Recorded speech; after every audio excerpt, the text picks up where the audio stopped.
Thank you very much. Infinitely sorry not to be there in person for so many reasons. I know we're all tired of virtual presentations, so thanks in advance. This is co-authored with Dan Bradley, April Nill, and Jared Williams.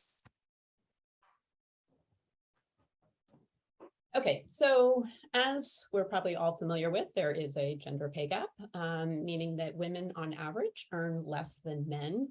This gap has been lessening over many years. So looking at this chart, which represents data from the BLS, Bureau of Labor Statistics, the wage gap lessened pretty consistently from about 1980 to maybe 2005. But in recent years, it's been relatively constant. Within the most recent year, 2020, women, the median female worker earning 84 cents for every dollar that a man earned. So of course, there's many things that could contribute to this gap. There's differences in the jobs that men versus women do, differences in their training, their experience, their productivity on the job. The challenge is that in most jobs, it's challenging to observe these factors. And as a result, it's very hard to isolate the effects of gender. We're going to choose a setting, business school academics, where we think we can both observe and control for many of these factors. In terms of our job, we all do the same thing: teaching, research, and service. Our training, we all have a PhD. Our experience, relevant experience, is years in the profession, again, easily observed. And a key measure of productivity is publications. So this is the setting we're going to use to try to understand a little bit more about the gender pay gap. A few more specifics on the setting. We have 7 large public schools within a single state, and I'll talk more about why a single state in just a few minutes. These are big schools, so the aggregate student population is over 300,000. We're going to focus on business school disciplines, each having at least 50 faculty members across all the institutions. So this is going to give us economics, which exists within 4 universities, information systems, which exists within 5 universities, finance, accounting, management, and marketing. We'll gather detailed data from each school, from both current and historical school websites, in many cases assistance from individuals at each institution to get very precise data. Data from faculty CVs, from Scopus. That in aggregate is going to give us 2 different final samples. For most of the analyses I'll show you, we're going to be looking at a 4-year period, 2015 to 18, across the full set of 7 universities. For one analysis at the end, we're going to want to take advantage of a longer time series. So there are 3 schools for which we have a longer time series that's survivorship free, and we'll be using that sample there. Okay, so why our setting? First, Florida has very strong sunshine laws and has for a long time that require the public disclosure of compensation. Second, focusing on a single state gives us a lot more uniformity in reporting. We have extensive in-person contacts at each school to verify a lot of issues. In contrast, when you look across states, you run into a lot of variation in reporting. For example, some states include summer research support, others don't. Some include offload teaching, some don't. There's also variation of when sunshine laws came into play, et cetera, et cetera. All these 7 universities within Florida are research universities, and 3 of the 7, I didn't know this, are actually among the top 10 biggest universities in the country. So a lot of big schools in Florida. Okay, so research questions. Obviously, our overarching question relates to the pay gap, but within that, we're going to focus on 4 things. First, do we observe a gender pay gap within a setting where we can precisely control for many of these other factors: productivity, experience, school, discipline, et cetera, et cetera? And second, where sunshine laws and a faculty union minimize the likelihood of a pay gap? Short answer is yes, we do. So our second question is, where is this pay gap concentrated and why? And here we're going to focus on pay for performance sensitivity. And third and fourth, we'll look at what factors mitigate the pay gap, as well as what factors exacerbate the tendency of females to receive lower pay. Some descriptives on our sample. Across our whole sample, only about 28% of the faculty are women. That's across all levels. Representation of women is higher among assistants. The green line is associates, and it's quite low, below 20% at the full level. We see variation across departments. So accounting represents the department on average with the highest percent of women, and finance with the lowest. We also have variation across schools. So University of South Florida only has about 15% of women on their faculty, compared to Florida International has about 40%. Okay, so let's go on to our baseline results. Is there a pay gap? So this is our basic regression. We're going to regress faculty salary of faculty I in year T on a female indicator, some characteristics to control for productivity, and a variety of fixed effects. Let's start with the real simple regression. So this is just salary regressed on the female indicator and year fixed effects. This indicates that women are paid $10,800 less than men each year.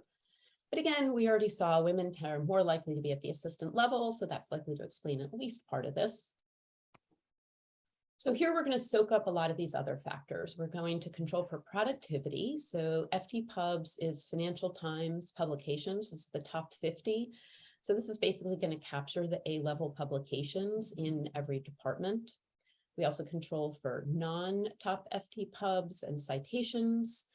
And we have a pretty fixed set of fixed effects. So our fixed effects are saying within the same school, by discipline, by rank, controlling for productivity year and PhD year group. So we put PhD year into 5-year groupings. With all those controls, we find that women are paid $5,000 less than men every year, which represents 3% relative to the mean salary. In column 3, we include an even thicker set of fixed effects. So here we have year by school, by discipline, by rank, by PhD year group, and again, find similar magnitudes. So having established a pay gap, we next go on to, does this pay gap vary by rank? Our prediction is that it would be greater at more senior levels. And the reason relates to 2 factors. First, transparency. Transparency tends to be particularly high at the rookie hiring. And second, negotiating and bargaining, which tend to play bigger roles at more senior levels, in which prior literature has found that women tend to negotiate less intensely than men. Now, that's our prediction, but we'll note that the sunshine laws, again, in Florida, these are really strong, and they should mitigate such effects because compensation is observable for faculty at all levels.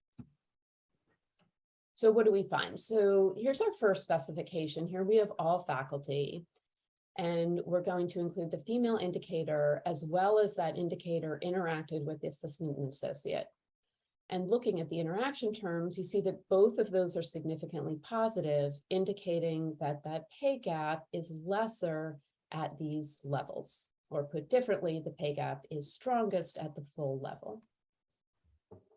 Another way to see that is to run separate regressions for each level. So column 2 is assistants, 3 is associates, and 4 is fulls. And again, you see that the pay gap is largest for the fulls. So in sum, in magnitude, the pay gap is largest at the full level between $13,000 and $19,000 per year. We've also included we've run these same regressions with the stronger fixed effects. Statistical significance is a bit weaker, but the magnitudes are similar, or in some cases, they're basically similar. Okay, so that raises the question, of course, of what drives the greater pay gap at the more senior levels. And here we again went back to prior literature. We know from prior literature that women are less rewarded for research than men. For example, they get on average less credit toward tenure for co-authored publications. Our prediction is that women are similarly less rewarded in terms of pay. That is, pay for performance or pay for your publications should be lower for women than men. So to test this, we again estimate our same basic regression, but we're going to include an interaction between the female indicator and the log of those top Financial Times publications. What you see here is that the interaction term is significantly negative. So the coefficient on log FT pubs is significantly positive, exactly what you'd expect. You publish more, you get paid more, but that effect is mitigated for women. We've run, again, a lot of different specifications. We thought, well, maybe pay for performance sensitivity differs across schools, or it differs across disciplines. And so we included different sets of interactions to capture those effects, but again, same finding. We also put in our stronger set of fixed effects, and again, the same finding. So quite robust pay performance sensitivity. It's significantly less for women than men. So what might mitigate this pay gap? So findings haven't been too optimistic so far. Is there sort of a positive in all this? We're going to consider two factors. First, female leadership, and second, the percent females in the organization. Let me start with female leadership. And this prior literature provides contradictory predictions. On the one hand, there's one stream of literature that shows that women are more likely to address gender inequality and to cultivate female-friendly cultures, suggesting that female leadership would mitigate the pay gap. On the other hand, there's the whole stream of literature based on the Harvard implicit biases tests that show that females are equally susceptible to implicit biases as men, suggesting that female leadership would have no effect. And finally, there's even a worse possibility, the cogs in the machine story, that females act to prevent the success of other females, suggesting that female leadership might actually be worse. Okay, so that's female leadership. Percent females in the organization. Here, predictions are a little bit clearer. So a few points. So first, there's a huge body of literature in many, many different settings showing that women are equally qualified as men. So these differences don't come from differences in qualifications. Second, there's also literature showing that when people, both men and women, are presented with more data points, implicit biases tend to lessen. In other words, if you work with more women on a regular basis, you're less likely to have these implicit biases leading you to believe that they're less qualified. Prediction, therefore, is that when there are more females in the organization, the pay gap would be smaller. Okay, so let me show you first the regressions on female leadership. We have three different measures of leadership: a female dean, a female associate dean, or a female department chair. So we're going to, again, regress salary on our same set of controls, but now we're going to include an indicator. Is the faculty member a female, and do they have a female dean? Or is a faculty member a female, and do they have a female associate dean? As you can see, though, none of these interaction terms are significant. In other words, there's no significant relation between female leadership and the size of the gender pay gap in any of these specifications. In that sense, these results are most consistent with the implicit bias literature. What about female representation?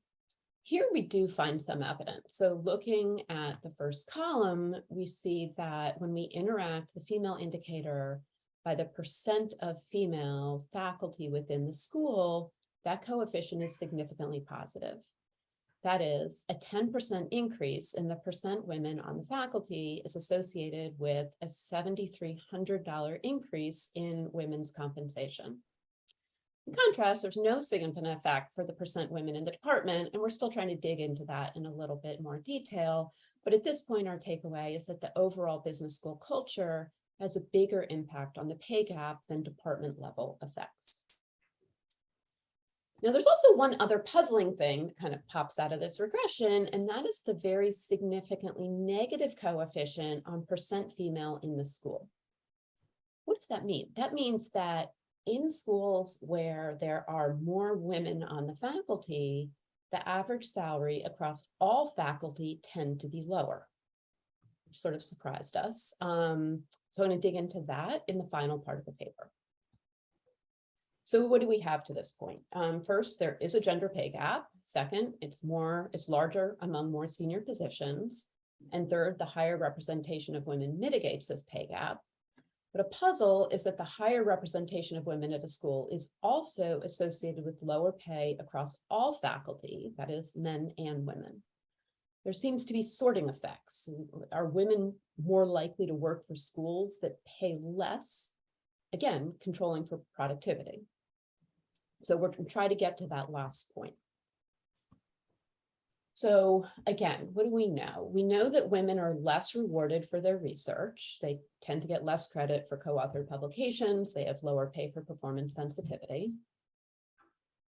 We also know that there is, on average, a positive correlation between the research productivity of a faculty at a university and the average pay at that university. In fact, within our sample, this is striking, that correlation is 92%. And I've just plotted that in this graph here. So these are our 7 schools, and the dark blue bars show the average number of publications at that school, and the light blue bar simply shows the average salary at that school. Our prediction, putting these two findings together, is that if women are less rewarded for their research, they will end up at lower paying schools. So how do we get at this? If some universities offer lower pay than others after controlling for productivity, et cetera, so what do? We regress salary on productivity and our whole set of fixed effects, and we calculate the average residual from this regression for each university. And you can see that varies a lot. So on average, FIU has the lowest average pay, again, controlling for productivity, and University of Florida has the highest.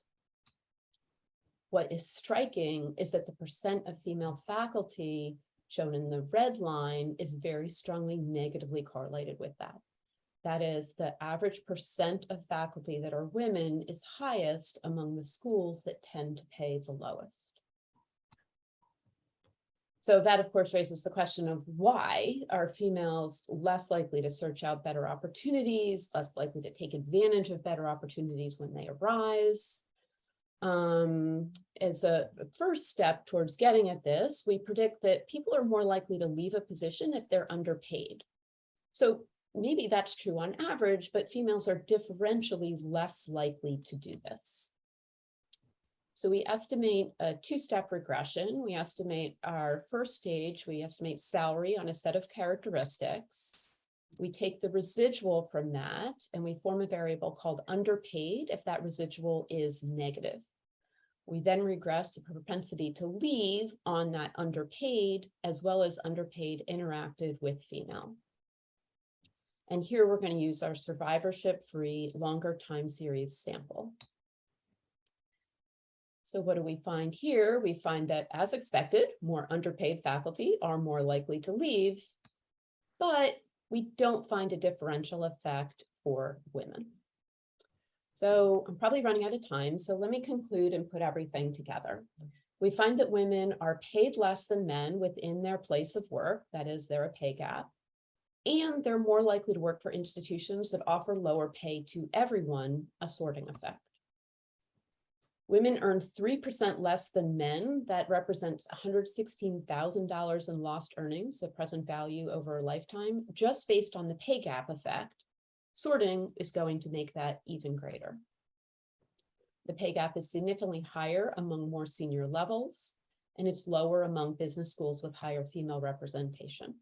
And like I said, sorting effects further exacerbate the gap between overall men and women's pay. So thank you very much, and I look forward to Karin's comments.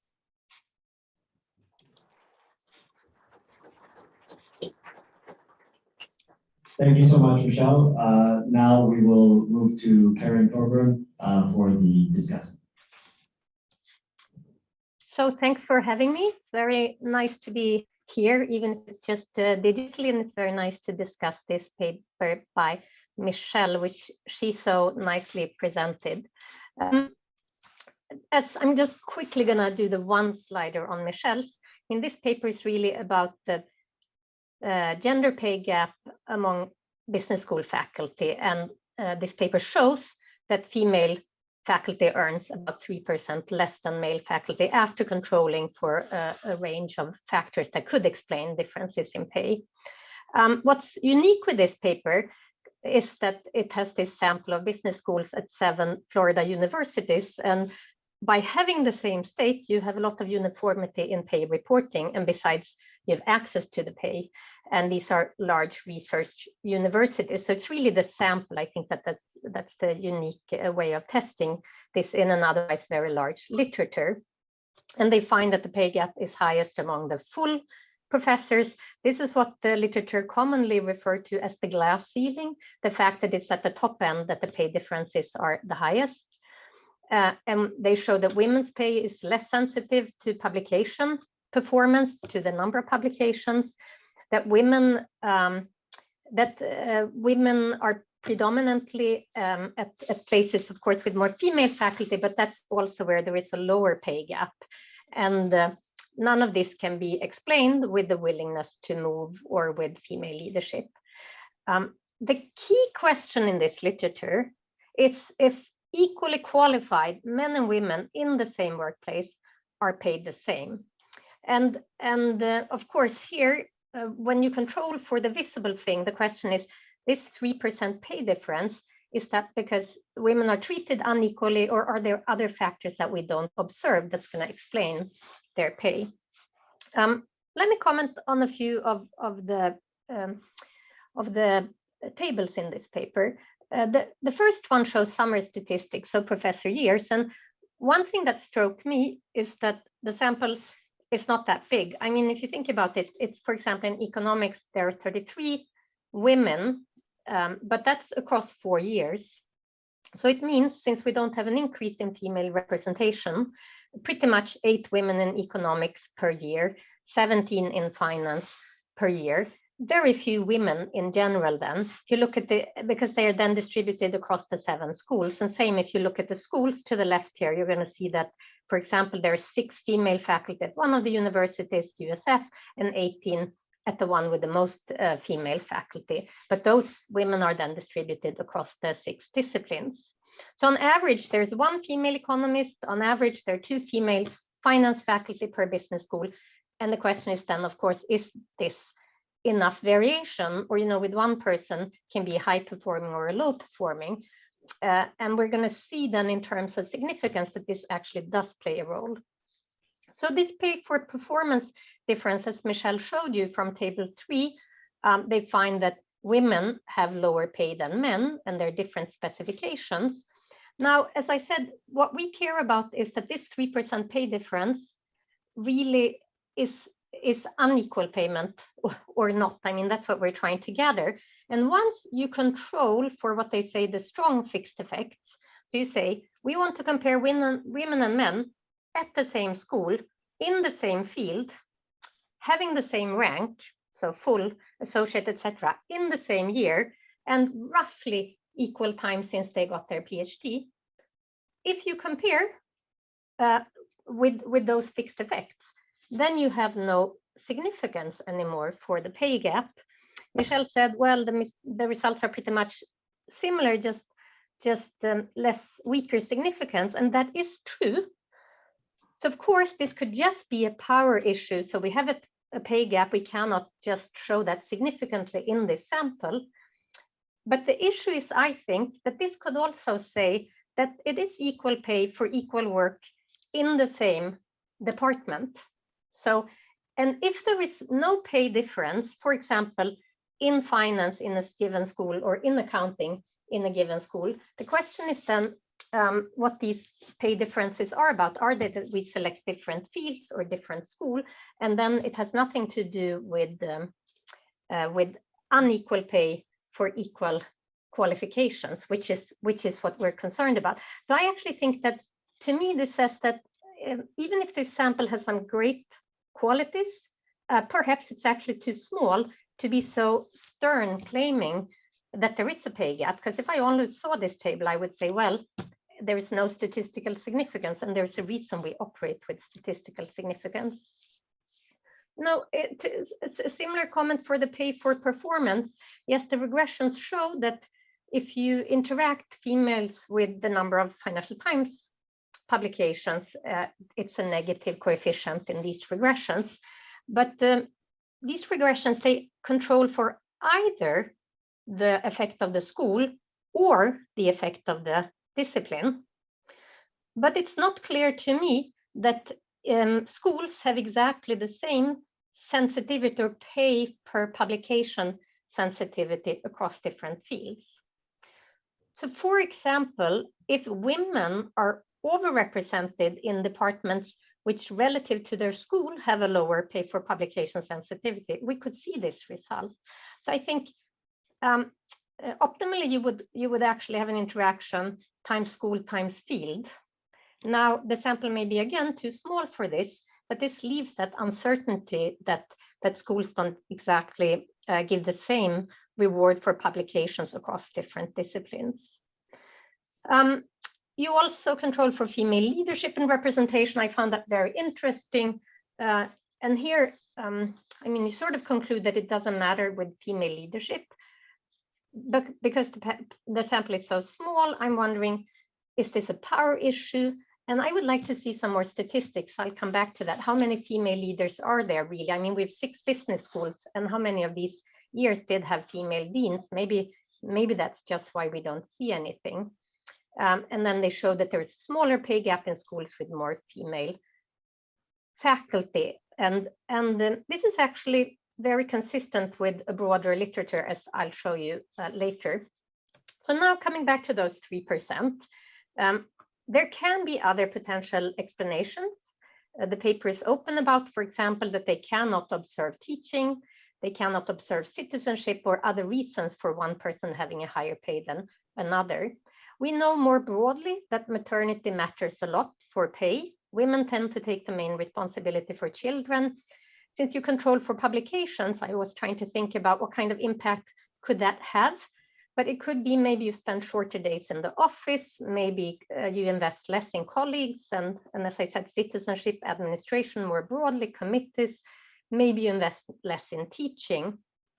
I'm not saying that that's the case, but that could potentially explain some of the pay difference. I'm also wondering about the publication sensitivity. You're using the Financial Times list. If I just look at the finance publications that I am familiar with, the Financial Times list include today 5 publications or 5 journals, but it's clear that the top 3 journals in the field, JF, JFE, RFS, carry more weight, both for pay and promotion, than the next 2, JFQA and the Review of Finance. So of course, one bias in this publication or pay for publication sensitivity could be that men publish more in the top 3, which I here labeled the ABS 4-star journals, and women more in the other 2 levels. So you could do some more nuances there to be sure that doesn't drive this pay gap that you observe. And you also alluded to this other extant studies that show that women get less credits than male when they co-author. And I also think that you could do more granularity or provide more granularity than on the type of publications. Are they single authored? Are there co-authors?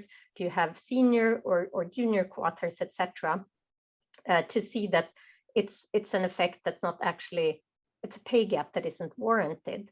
And finally, I mean, you try to address a bit of a self-selection, and that's very hard. And I think it's very nice what you do.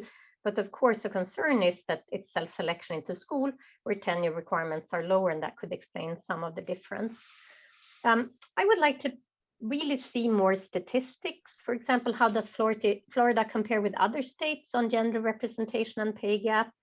I find it interesting that there's no increase in the fraction of female representation. And maybe that's changed if we were to include even more recent years. But I think that's true, for example, here in Norway as well, that there is a lot of discussion about gendered balance in academia, but nothing has happened for at least the last 5 to 10 years. I would simply like to see more descriptive statistics, the number of female faculty per discipline and school, and that addresses my concern, I think, with variation, the number of females in leadership roles, and as I mentioned before, co-authorships, so I understand that better. I would also like to say that in this literature, there are typically log linear salary regressions, and it's possible that you would like to be closer to what's traditional in this labor economics literature in particular. When you have schools that didn't have an econ group, I was wondering, are these economics professors in the finance group? Can that affect something, or did you just skip them? You don't really mention what you do with the schools that don't have an econ group.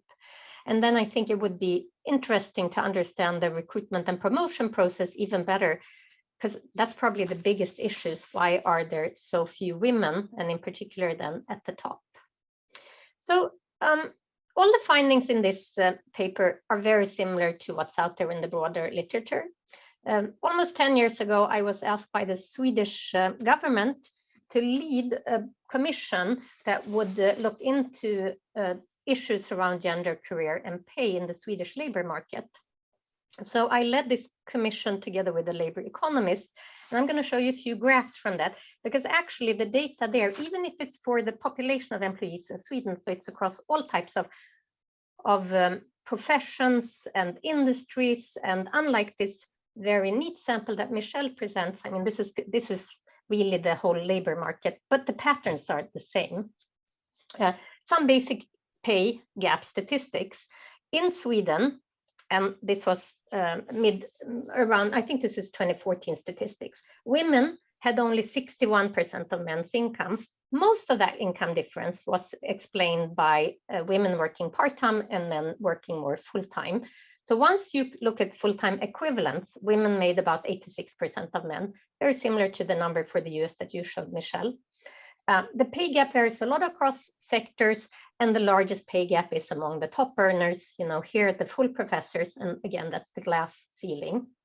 Once you try to explain the pay difference, the full-time equivalent pay difference, meaning here that you control for age, education, industry, profession, and company size, then the unexplained difference is about 5%. And again, the big issue is this unequal pay for equal qualification, or is it actually a difference that we can't observe with these parameters? And what we see too is that women tend to work in female-dominated professions with relatively low pay. Similar to what Michelle showed you in the US, the pay gap has declined over time, but here we do it as a function of the age of the individual. And you can see that the pay gap is very small at the beginning of the career, but very big at the end of the career. And it has declined here, because I show women's pay in percent of men's. It was 2012 versus 2000. The glass ceiling too, the high end here, because here we sort by the income distribution. It's still a bigger difference here at the high at the right tail, even if it has declined. And this is a graph that I find very cool. I'm going to spend a few minutes explaining it. So the size of a circle is the number of employees in a profession. These are different professions. Red professions, red circles are professions that are dominated by women. Blue are dominated by men. Gray have gender balanced professions. And then here is the pay gap right on the y-axis. So the higher you are, the more women get paid relative to men. The lower you are, the bigger is the pay gap. And here is the income, the average pay. So you also see here more highly paid professions, here less highly paid professions. So what's the pattern? Well, women's profession, they're at the left tail here, meaning they're low income professions, and they're very close to the line, meaning it's relatively low pay gap, if any. Male professions are paid more, and there is more of a pay gap. And then here we sorted it by blue collar workers, same pattern, female profession to the left, or female dominated, male dominated to the right, and that's where you find the pay gap. Here for white collar workers, same pattern again. And I think that's really, but of a different dimension to what you said, Michelle. It's the universities where the lower pay, where there are more women and there's a lower pay gap. So it's actually very consistent with what we observe otherwise.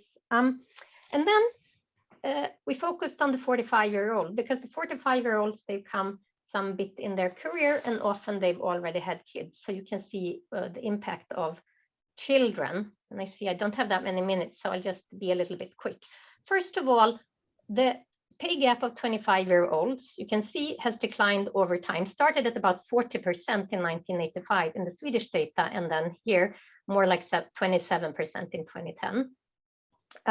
If you separate men and women, you can see that men, this is the income, And the men were sorted into quartiles of qualifications based on regressions of education and age, and women too, by the way.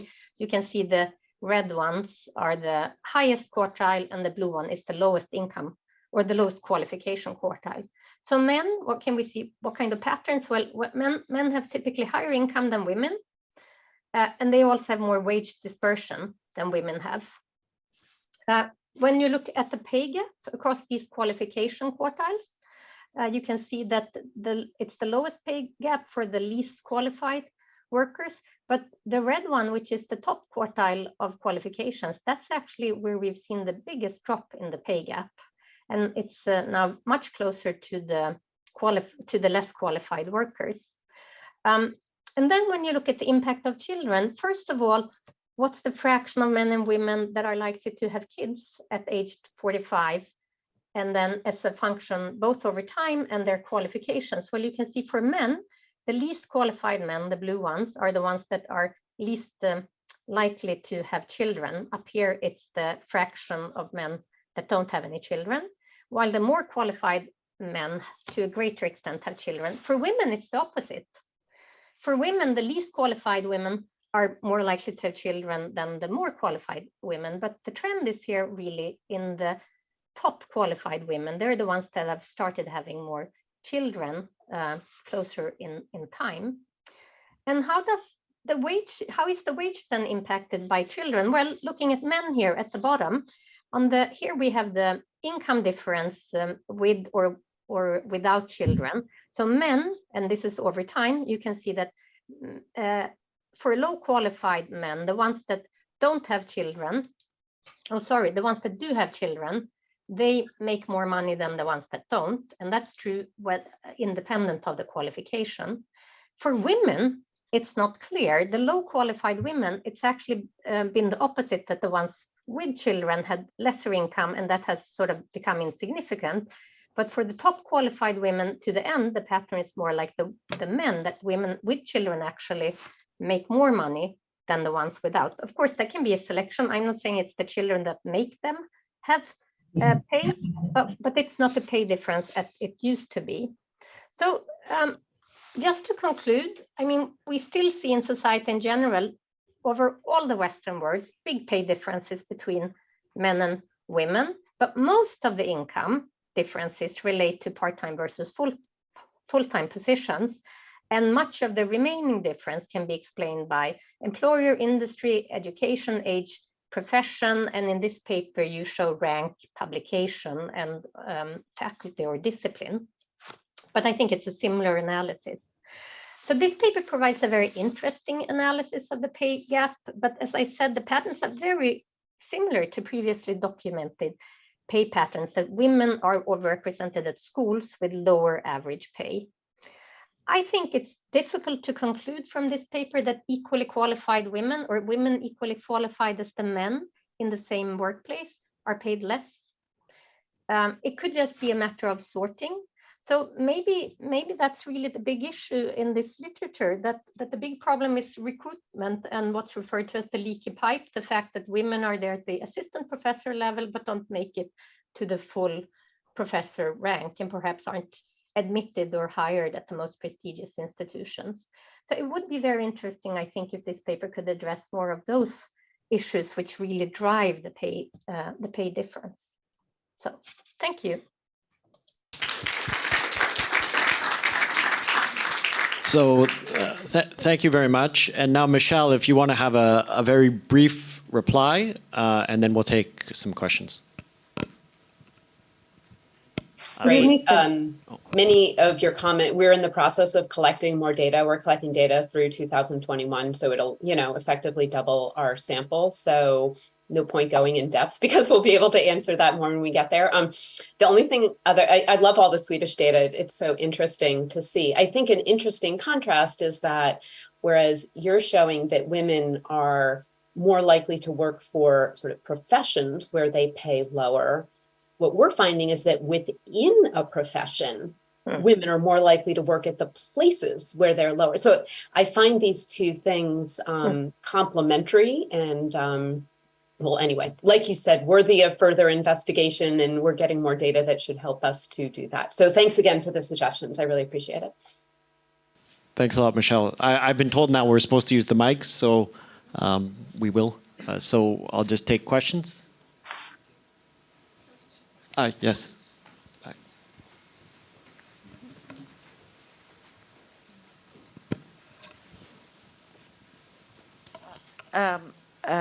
Hi, Michelle. This is Paola Sapienza speaking. You probably don't see me.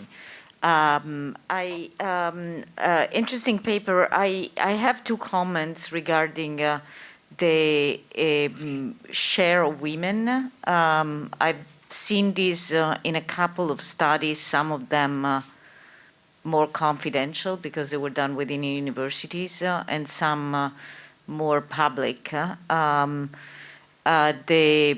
The surprising, one of the surprising elements is that in fields where there are fewer women, there is a much lower pay gap. Like, you know, if you go to a chemistry department versus you don't have, this broad field, but versus a humanities department, what you're going to see is the largest gap is in the humanities department, where women have been there for a long time. So, you can imagine that one of the effects is driven by the fact that, if you are the only chemistry famous professor, you're probably going to be sought after by many places. So this is slightly different than maybe other job markets. So that's one element that may be justifying your result. The other thing is the one that the fact that you find that the majority of the gap is at the full professor level. That's, I think, was found in the LSE study as well, and was done, is found in a bunch of universities which, I consulted in, in doing some of these jobs. And so one hypothesis that I made, I don't have any evidence, is that the further away you are from the job market, the bigger the pay gap becomes, because it's the initial job market, assistant professor level, of course, things are very standardized. And then you go further away from that, and you miss a couple of promotion, you delay a couple of promotion, and then the distance become larger. So one of the things that I've seen in the data, again, slightly different data than the one you're analyzing, is more dishomogeneous and so on, is that the velocity of promotion of women to full is much slower. So I don't know how you measure full, is whether it's year at the university. Seniority is a little bit tricky in these things, right? Because, in principle, you shouldn't have age in this regression. I mean, I debated a lot whether, age at the institution. But because if you remove the age of the institution, you're going to find a much bigger gap. And the reason partly is that historically there were more men than women. Senior people are paid more, controlling for everything else, even productivity. Generally speaking, their pay goes up a little bit every year, and so you have some strange compositional effect. But generally speaking, a full professor is, you're more distant from the job market because there is not a continuous job market. Some people claim that women are less movable than men. They receive fewer outside offers. I don't know if that's true in the data, but or maybe they negotiate less. But in some way, the pay is way less standardized. So this is where you should find it indeed. Thanks, Paolo. I agree with you. Those extra studies are helpful too. I'll look those up. I'm not familiar with the LSE one. And we're trying to get some more data. We want to take more advantage of the fact that we have these 7 schools that enable us to really dig into more data and get things like, did somebody get an outside job offer? Did they not? I don't know if we can get that exactly, but we do think we can get some extra things that will enable us to get at some of these questions more. At the moment, we measure full just by whether you are full or not. It's not by tenure. I can't actually remember. I don't think we have a control for tenure per se. We could certainly add that in as well. So thank you. Appreciate it. Any other questions?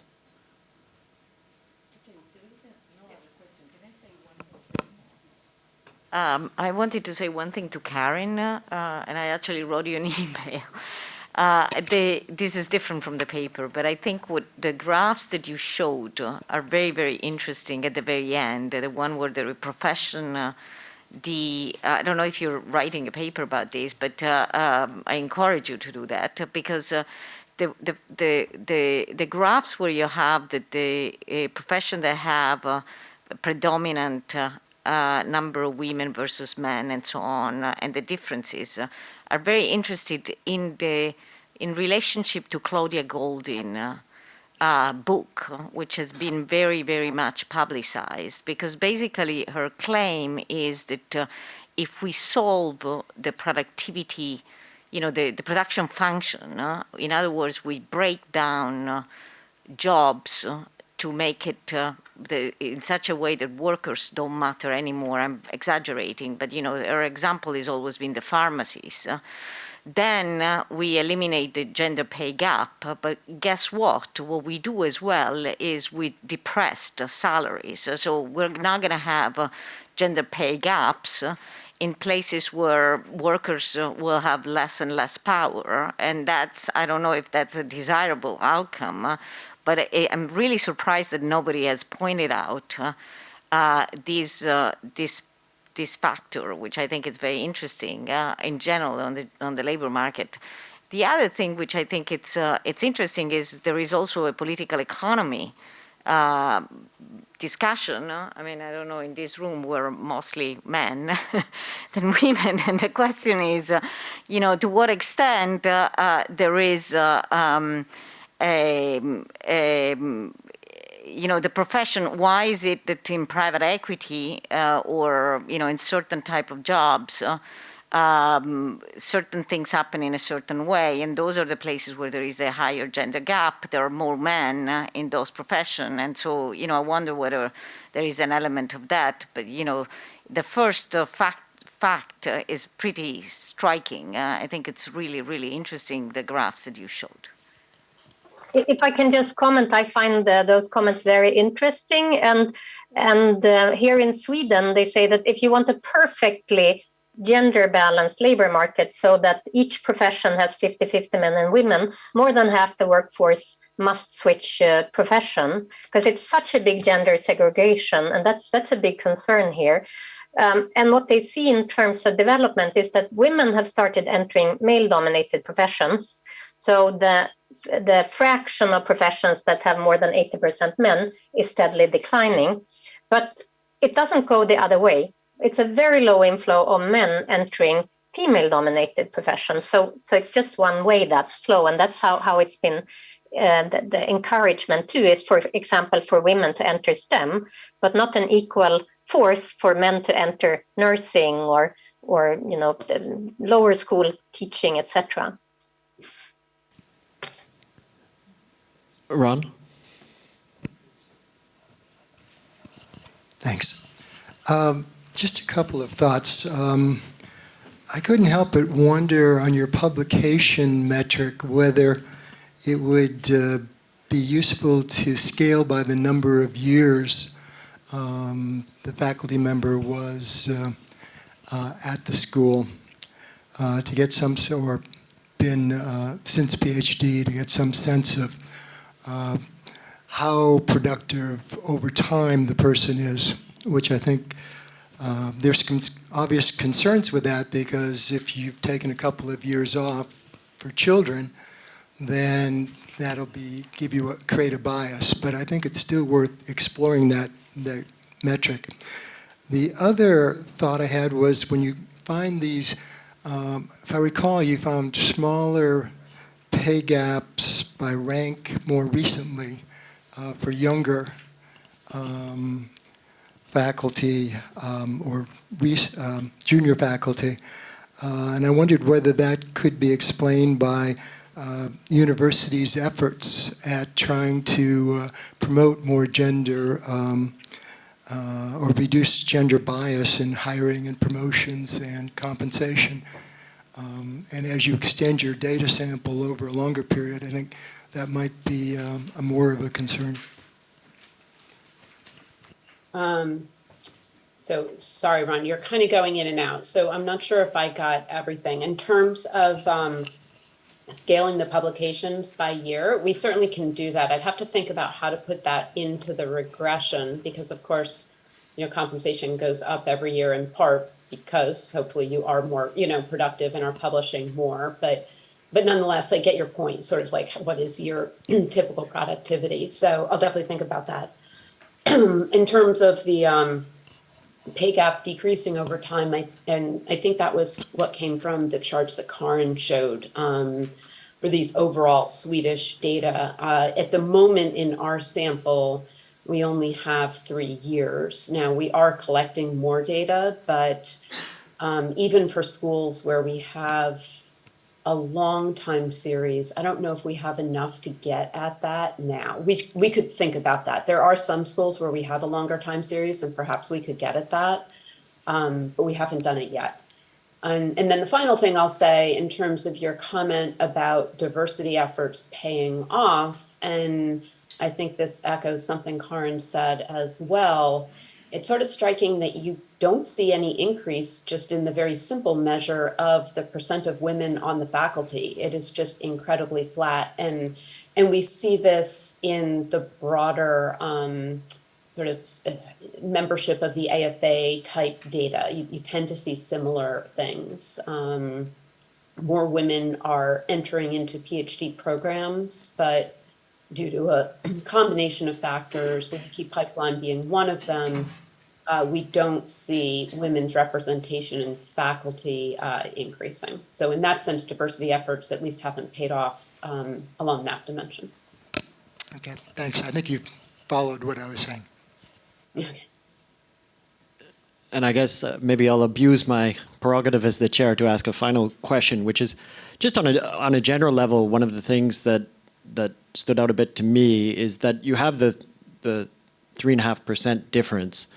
But of course, the unobservables are quite large, right? If you're not looking at service and you're not looking at teaching, what's your intuition in terms of, you have this, what I would consider to be, almost 2/3, although I guess publications are more relevant, but you have a very large unobservable, and the 3.5%, I don't know this field at all, but that doesn't seem that large to me when you have this large pool of unobservables. So what is your intuition in terms of that? That's a great question, thanks. So based on other data that we have, I think in a lot of ways, the unobservables are biasing us against finding something. We know that on average, women tend to have more service obligations than men. So that the fact that we don't have that is, suggests we're understating things. In terms of teaching, at least based on, so we recently did a survey of all the membership of the American Finance Association. Hopefully many of you responded to that survey.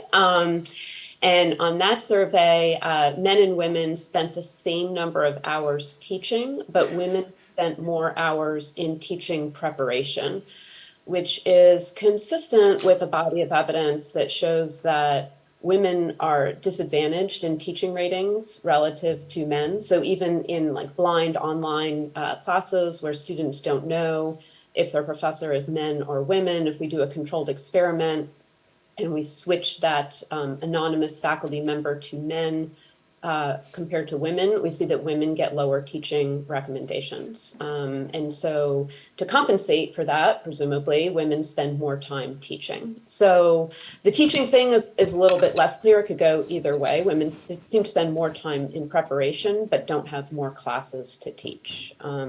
So that's probably the two biggest unobservables. Ron has another question. Just one follow-up to that. observation. I'm just wondering whether you could get any information on the male-female breakdown of the students that are taking in the school. Because my guess is that the bias there is because if you have a female faculty member in a male-dominated class, that's where you're going to have more of the problem. Yeah, that would definitely, I know in those studies, and this is really not part of this paper, these are other studies where they're focusing on teaching ratings. They did control for the gender of the students, I believe. I don't want to say for sure. This isn't my paper. My recollection is they controlled for that, but I don't want to say for sure. Well, that just leaves me to thank Michelle, especially because she did this with COVID. So, and a wonderful paper and a wonderful job. So thank you very much. Thank you very much for all your feedback. Thank you. Much appreciated. And thank you again, Karin.